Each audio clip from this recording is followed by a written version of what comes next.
Good day students and welcome to today's lockdown lesson for Sales Management in 5, where we are going to look at part 2 of module 4 covering sales territories. So ons is steeds besig met verkoopsterreine. Ons het gister gekyk na wat is dit en ons het ook gekyk na die verskillende voordele wat hierdie terreine vir die besigheid kan inhou. And I just wanted to recap that the sales territory is basically a specific geographical area or a region or even a territory with specific customers and clients included that is allocated to one salesperson for a given period of time. So jy het een verkoopspersoon verantwoordelik vir al die kliënte binne in 'n spesifieke area en dit is gewoonlik vir 'n spesifieke tydperk. Goed, ons het gister die voordele gekyk. Vandag gaan ons kyk na die proses wat ons moet volg om hierdie terreine wel te kan skep sodat dit gelyke verdeling van werk is and that it also ensures adequate market coverage for the business. Okay, so daar is 5 stappe in die proses om jou verkoopsterreine te ontwerp en dit sal jy sien op bladsy 36 en bladsy 37. Okay, so let's have a look at these 5 steps. The first step is to select a geographical control unit. So jy moet gaan as 'n besigheid en gaan sê, alright, gaan ons die terreine opdeel per provinsie, per streek, of gaan ons net een spesifieke een hê vir die hele land? And that's very important because sometimes if you have a national reach for a particular product, you cannot have one salesperson responsible for the whole country. Even per province, you cannot have that because our provinces are quite large and quite vast and therefore you cannot have one person per province. So jy gaan dit regtig moet gaan verder deel en sê, alright, gaan ons dit per provinsie doen en per provinsie opdeel in verskillende streke of hoe gaan ons dit doen gebaseer op die geografiese struktuur wat ons wil volg? So that's step 1. The second step is to analyze your salespeople's workload. Een van die voordele van verkoopsterreine is om seker te maak dat daar gelyke verspreiding van werk is.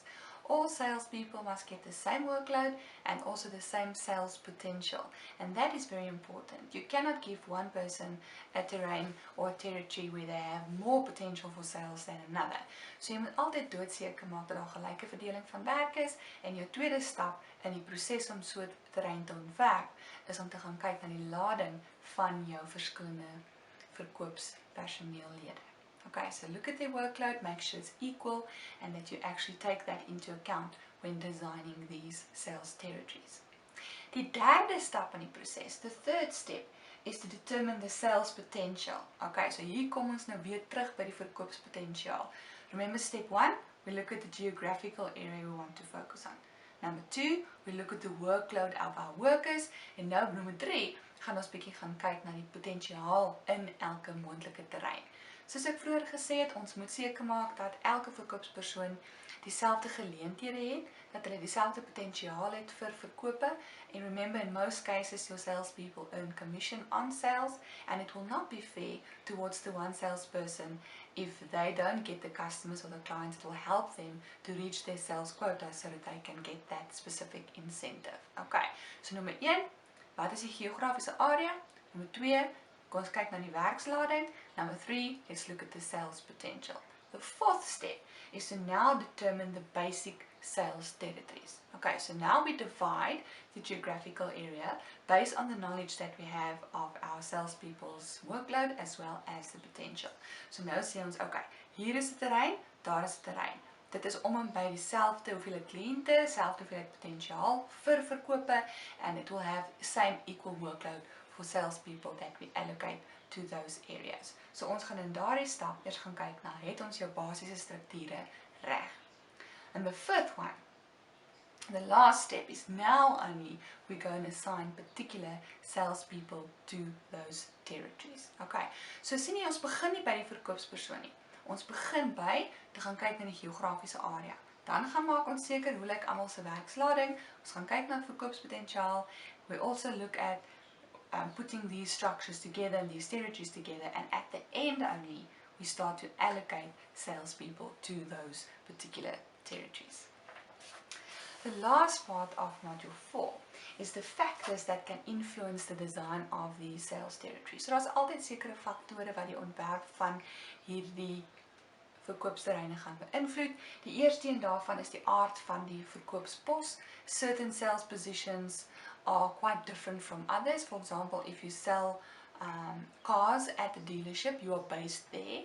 Maar aan die ander kant kan jy dalk 'n verkoopspersoon wees vir 'n besigheid soos Nestlé, where you have a great variety of products that you have to travel from one supplier and to one user to another. So jy moet gaan kyk na die aard van die pos voor 'n mens hierdie verkoopsterreine kan ontwerp. Die tweede faktor waarna ons moet kyk is die aard van die produk.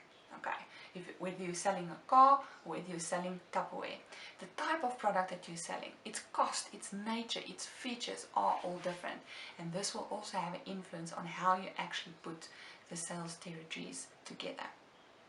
Sekere besighede, as hulle verkoopskonsultante soek in spesifieke areas, kies net een konsultant per area. Nou die van julle wat belangstel, jy kan gaan kyk na 'n produk met die naam Klein. Klein is 'n produkreeks van natuurlike skoonmaakmiddeltjies en hulle het byvoorbeeld net een dealer per provinsie of per dorp. So that gives you a very good idea in terms of the nature of the product and why they do it. The third factor is the stage of market development. Waar is die besigheid en die produk in terme van jou markontwikkeling? Is ons aan die begin? Is ons aan die einde? Obviously, if we're at the beginning, we need more contact with the client, more regular promotions, more regular activities with the consumer. Maar as dit meer 'n ervare verkoopspersoon is met 'n produk wat reeds gesettle is, we don't need that much exposure van die produkverkoop homself. Okay, so dit moet jy ook in ag neem. Die vierde aspek daar is natuurlik jou intensiteit van market coverage. Are you going to be in the face of your consumer every day, every minute, waar ook al jy gaan? Of is dit 'n produk wat jy nie nodig het om so intens te wees met jou bemarkingsaktiwiteite nie? En laastens, wat is jou intensiteit van jou mededingers? What is the competition in the market like? The more competitive it is, the more contact you need with the customers, and therefore your sales territories will also be needed to be adjusted.